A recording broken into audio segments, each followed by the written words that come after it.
कैसे हैं आप लोग। शुभ दुपार 11 वाजलेत। आज लेट मॉर्निंग नाही, मॉर्निंग झाली लवकर, पण ब्लॉग आपण जरा लेट चालू केले आहे. फ्रेश वगैरे झालं, नाश्ता वगैरे केलं आणि सध्या आपण निघत आहे वैद्याकडे. कारण आपल्या कंठामध्ये तांत्रिक बिघड झाल्यामुळे गिळताना जरा प्रॉब्लेम होते इथे, त्यामुळे आधी वैद्याकडे जाऊ. नंतर आपल्याला जायचं आहे आपल्या शायनीचं सॉफ्टवेअर अपडेट, म्हणजे जे ब्लूटूथ कनेक्ट होत नव्हतं ना त्याचं सॉफ्टवेअर. ते बोलले सर्व्हिस सेंटरवाले आणि शोरूमवाले बोलले आलेत तर येऊन जावा. तो एक काम करायचं आहे, तो काम करून घेऊया आधी आपण, ठीक आहे. फिर मिळते हे. पहिले आपण जाऊया वैद्याकडे लिमलेटच्या गोळ्या घ्यायला, ठीक आहे. चलो फिर मिलते हैं आगे आगे, बने रहिए इस ब्लॉग में. ये रही अपनी दिल की धड़कन शायनी. हिला जरा फडका मागू आणि फटाफट निघू, कारण सर्व्हिस सेंटरला लेट पोचलो ना तर आपलं काम लेट होईल. आणि ऑलरेडी तिथे अपॉइंटमेंट असतात, अपॉइंटमेंट, ठीक आहे. तर आपण काल जाणार होतं, ते काल जायला भेटलं नाही. आज जाऊया आपण आणि याचं काम करून घेऊया. ये वर्क नाही करता है प्रो, तेजाच काम करून घेऊ और फिर देखते आगे होते की नाही ते पण मला माहिती नाही, होणार आहे की नाही आज. ते लोक तर बोलले तर आलेत. त्याची फर्स्ट सर्व्हिस पण झाली, तेव्हा पण बोललेले की आम्ही केलं आहे, तुम्ही शोरूममध्ये जाऊन करा, पण त्यांच्यामुळे पण काही झालं नाही. साईन येते तिथं, साईन येतं पण ते काय होत नाही. तर ठीक आहे, आज देखते हे. नाईलाचं नाही, गाडी आपल्याला बाहेरच लावायला लागते, कारण आपला डॉक्टर आहे तो आतल्या साईडला आहे आणि त्या साईडला ना गाड्या जात वगैरे नाही. नवीन गाडी असल्यामुळे ना जरा ते वाटतं की तिथं कोणी काही सीन केला तर लागले आपले, तर फटफट जाऊ. मित्रांनो, लिमलेटच्या गोळ्या घेतलेल्या आहे, आपण निघूया आता. जेव्हा पण जातो ना साला इंजेक्शन काम आणतो का माहिती साला. आई म्हणते आमची की व्हायरस बाहेर निघतो त्याने. असा कुठला व्हायरस आहे माझ्या अंगात काय माहिती. एकदा अँटीव्हायरस लावून ना तो व्हायरस काढला पाहिजे. गोळ्या वगैरे तर घेतल्या आपण, आता थेट जाऊ आपण सर्व्हिस सेंटरमध्ये, कारण तिथं उशिरा पोचलो की आपलं काम लेट होईल. तो काम लेट नाही झाला पाहिजे, तर नाहीतर त्या ब्लूटूथचा काय उपयोग पण नाही. 1 महिना होत आला तो काय चालत नाही ब्लूटूथ, आणि कारण त्याचा अपडेट राहिलेला, सॉफ्टवेअर अपडेट दिसतं की नाही त्या आयला. कारण आपण गाडी लावली कुठे होती, इथं लावलेली गाडी तिथं बाहेर काढून ठेवली.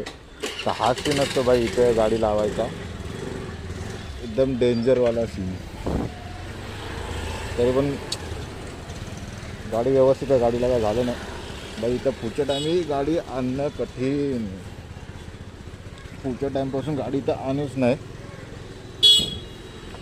तर व्यवस्थित आहे म्हणणं, तर इथून ना सगळे कशा पण गाड्या घेऊन जातात, असा सीन होतो. तर निघूया आपण सॉफ्टवेअर अपडेटसाठी. आता ते लोक तर बोललेत की सॉफ्टवेअर अपडेट होणार आहे, आलं आहे सॉफ्टवेअर, तुम्ही करून घ्या अपडेट. तर बघूया काय होतो सीन. पहिले तिथून निघूया व्यवस्थित अशा. आणि जीवाला पण इथं होती तर बाहेर काढून ठेवलेली.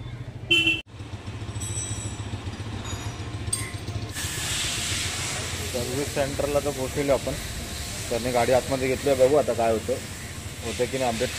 फर्स्ट सर्व्हिस झाल्यानंतर ते बोलले की सॉफ्टवेअर अपडेट केले, पण शोरूममध्ये गेलो ना ते बोलले की नाही होत आहे. त्याच्या परत आता जाऊन बघा. आता आलो आपण, गाडी आतमध्ये घेतले, देखते काय होतं आणि किती टाईम लागते.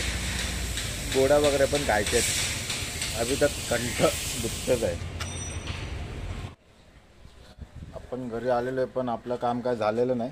तिथून निघालो आपण किती 12:40, म्हणजे 1.5-2 तास थांबलो.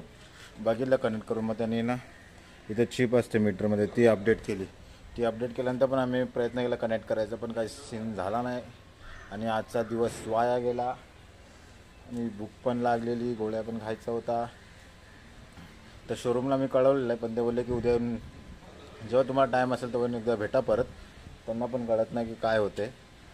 जेव्हा म्हणजे नॉर्मल ब्लूटूथमध्ये आपण कनेक्ट करतो ना तर कनेक्ट दाखवतं, आणि जेव्हा बजाजचं रायडिंगचं ॲप आहे त्यामध्ये कनेक्ट करायला गेलो ना ते व्हेकल नोट फाउंड दाखवते. तू वापस परत एकदा जाऊन बघूया उद्या काय सीन होतो. तसं तर काय ब्लूटूथचा उपयोग झाला नाही, 1 महिना होत आला. देखते अभी.